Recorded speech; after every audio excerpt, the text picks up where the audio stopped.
Great piece on ESPN.com about how the pandemic has affected the developmental leagues, if you will, and the way the sport is being built from the ground up. As someone who has actually done the work and talked to the promoters and everyone involved, how would you say over the past few months the pandemic has affected the grassroots movement in combat sports? Oh, I mean, Ariel, it's ravaged the smaller shows, and the reason why is because look, anything that has a broadcast partner, any show, any event that gets paid to be put on TV or a streaming service has been mostly okay, right? The UFC has carried on, Top Rank Boxing, Golden Boy, Bellator, all of them are running shows, but the grassroots, the regional shows, the local shows, the amateur shows have been really, really destroyed by the pandemic because they depend on ticket sales for revenue. And it just does not make business sense right now, Ariel, to do shows when they are not making any revenue at all. They're not getting money from a broadcast partner. They're not getting money from Live Gate. Then how are they going to run shows? And to top it all off, in some states, in many states, there are added COVID-19 protocols. And that means more money, more overhead for promoters to pay, including California, which is going to cost about $20,000 extra for promoters to run an event there during the pandemic due to COVID testing, room and board, quarantine, all that stuff. So it really has done a it's put a massive dent in the regional scene in all of combat sports. Are any of these regional promoters afraid that they will go out of business as a result of this? Some are.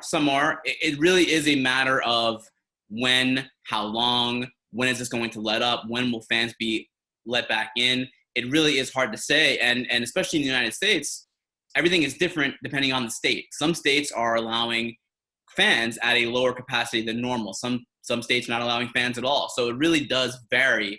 But I mean, the bottom line is there have been significantly less fights this year in MMA and in boxing than there were last year. I have some numbers for you, Ariel, that are just staggering.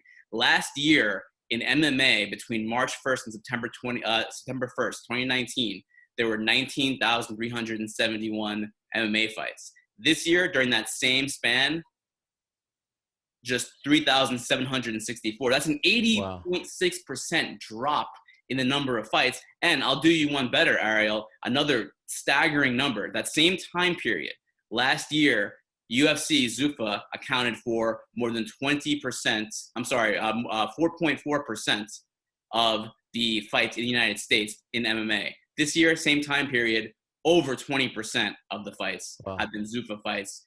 It's a pretty crazy number to see the regional scene get dialed back so far because of COVID-19.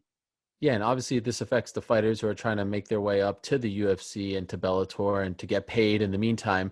And you mentioned the UFC, and I think a casual UFC fan will be like, all right, that's too bad, but I'm still getting my UFC every week. But in reality, this affects the UFC as well, right? This affects the big leagues because these are the promotions where they get their fighters. So what are the top promoters in the sport, like Dana White, saying about how this is affecting the grassroots of the sport? Exactly. A lot of promoters that I spoke to, Ariel, said that the next big thing is on the sidelines right now. The next Conor McGregor, the next Floyd Mayweather probably can't get a fight right now during these days because of COVID-19. And it is a big deal for the promoters because you don't just all of a sudden turn 18 and go to the UFC and become a big star. There is a developmental process. The same thing with boxing, which there's even a deeper developmental process.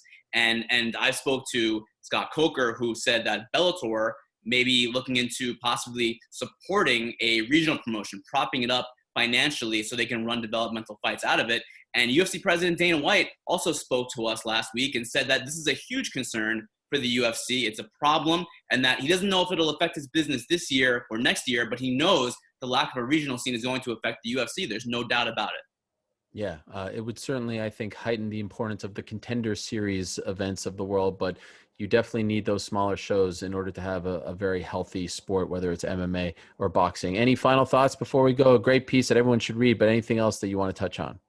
Yeah, I mean, just last thing, you have to look at the fighters as well. There are thousands of fighters in the world that have not gotten a fight this year, or at least not gotten a fight since the pandemic started. And these are fighters who are not in the UFC. They're not in Bellator. They're not in Top Rank, not in Golden Boy. But this is a living for them too. This is a full-time living, and a lot of them have families, and a lot of them have dreams and goals. And it's been very, very difficult for a lot of these fighters. it's sidelined them. It's put at least a halt to their dreams, and it's hurt their income and their living. And it's been devastating. And perhaps it has not been talked about enough, because we see UFC going every week. We see Top Rank, we see Golden Boy, we see Bellator, but there are thousands of fighters right now out of work, and that's a big deal. Thank you for watching ESPN on YouTube. For live streaming sports and premium content, subscribe to ESPN+.